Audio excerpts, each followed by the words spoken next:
Sa ngalan ng Ama, ng Anak, at ng Espiritu Santo. Amen. Panginoong Diyos na buhay at makapangyarihan, sa umagang ito ako'y lumalapit sa iyo ng may kababaang loob, ng may pasasalamat, at ng may pusong umaasa. Salamat po sa paggising mo sa akin ngayong araw. Salamat sa hiningang muling dumaloy sa aking dibdib, sa tibok ng pusong patuloy, mong binabantayan at sa pagkakataong muli, mong ibinigay upang ituwid ang mga mali, ipagpatuloy ang mabuti at magsimulang muli. Panginoon, bago pa man ako bumangon sa aking higaan, ikaw na ang unang naroon. Bago pa man ako magsalita, ikaw na ang unang nakinig. Bago pa man ako humarap sa mundo, ikaw na ang unang yumakap sa aking kaluluwa. Maraming salamat po dahil kahit hindi ako perpekto, kahit madalas akong mapagod, kahit may mga araw na ako'y nagdududa, pinili mo pa rin akong gisingin, pinili mo pa rin akong mahalin, pinili mo pa rin akong bigyan ng panibagong umaga. Panginoon, iniaalay ko po sa iyo ang buong araw na ito. Ang bawat segundo, bawat oras, bawat sandali, ikaw na po ang manguna. Kung ako man ay lalabas ng bahay, samahan mo po ako. Kung ako man ay mananatili sa loob, punuin mo po ang aking tahanan ng iyong presensya. Kung ako man ay haharap sa trabaho, bigyan mo po ako ng sipag at talino. Kung ako man ay haharap sa problema, bigyan mo po ako ng lakas at karunungan. Patawarin mo po ako, Panginoon, sa lahat ng aking pagkukulang. Sa mga salitang aking nasabi na nakasakit, sa mga gawaing aking nagawa na hindi kalugod-lugod sa iyo, sa mga pagkakataong mas pinili ko ang galit kaysa ang pag-unawa, ang pride kaysa ang pagpapakumbaba, at ang takot kaysa ang pananampalataya. Linisin mo po ang aking puso, tanggalin mo ang bigat na aking dinadala. Palitan mo ang pagod ng kapahingahan, ang pangamba ng kapanatagan, ang kalungkutan ng pag-asa. Panginoon, kung may sugat ang aking puso na hindi alam ng iba, ikaw po ang magpagaling.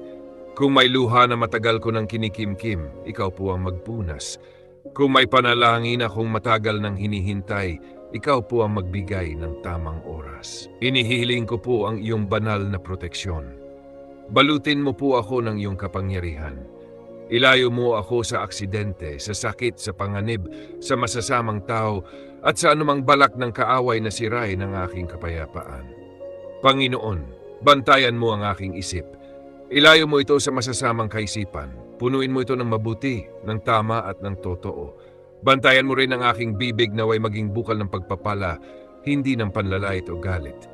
Basbasan mo po ang aking pamilya, Panginoon. Ang aking mga magulang, bigyan mo po sila ng lakas at mahabang buhay. Ang aking asawa, punuin mo po ng pag-unawa at pagmamahal. Ang aking mga anak, ingatan mo po ang kanilang mga hakbang at ilayo mo sila sa kapahamakan. Kung may sakit sa aking pamilya, ikaw po ang magpagaling. Kung may naliligaw ng landas, ikaw po ang magbalik. Kung may nawawala ng pag-asa, ikaw po ang maging liwanag. Panginoon, kung ako man ay haharap sa pagsubok ngayong araw, bigyan mo po ako ng lakas na hindi nauubos. Kung ako man ay masaktan, turuan mo po akong magpatawad.